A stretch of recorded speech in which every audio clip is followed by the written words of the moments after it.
In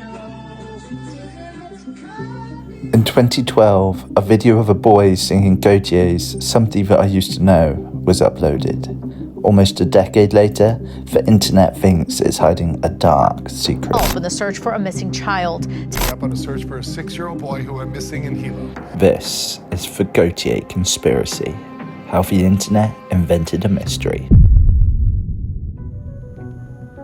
Back in 2012, Gotye's Somebody That I Used to Know was everywhere. TV, radio, YouTube, you couldn't escape it. And like every big hit, it inspired thousands of covers and parodies. Most of them were harmless. Cappella groups, roommates with a guitar, that one guy who did it on kazoos. But recently, I stumbled across one cover I had never seen before, and it wasn't on YouTube. I was scrolling TikTok late at night and this clip popped up. It showed a man and a boy in what looked like a plain, dimly lit room singing the song. The TikTok's caption claimed that the boy was a missing child. At first, I thought it was just another creepy internet rumor, but something about it made me stop scrolling. Maybe it was the way the boy looked uncomfortable, or the way the man stared at him. Or maybe it was because in the comments, people weren't treating this like a joke. They were treating it like it was evidence. So I started digging. Where did this video come from? Who were these people? And how did it go from a forgotten cover song to the center of a strange internet mystery?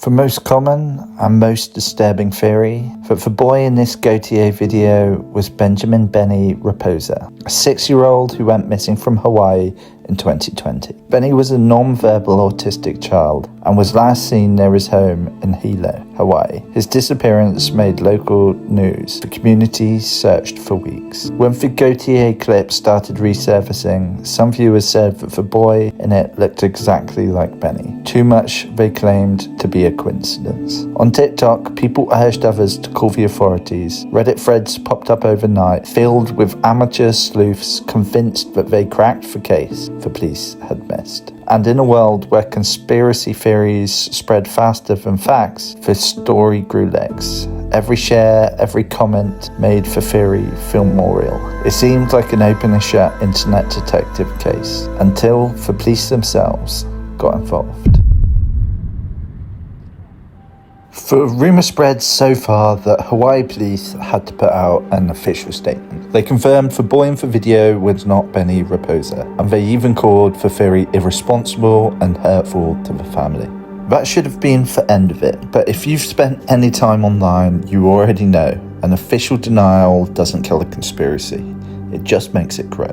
Pretty soon, people were saying the police were covering something up, and from there, the theories went completely off the rails. The next claim was that the man in the video wasn't just some random parent, but a famous public figure. Some people swore it was Stephen Colbert, yes, the late-night comedian. Others said it was John Podesta, a political advisor. Suddenly, this homemade cover video was being treated like evidence in some bizarre celebrity conspiracy. This was all getting pretty crazy. It went from a missing child to a supposed government cover-up to Stephen Colbert moonlighting as a kidnapper in a Gotye cover. And right when it couldn't get any stranger, a new rumour popped up that the video had been scrubbed from the internet to hide the truth. And this time, that part wasn't entirely wrong.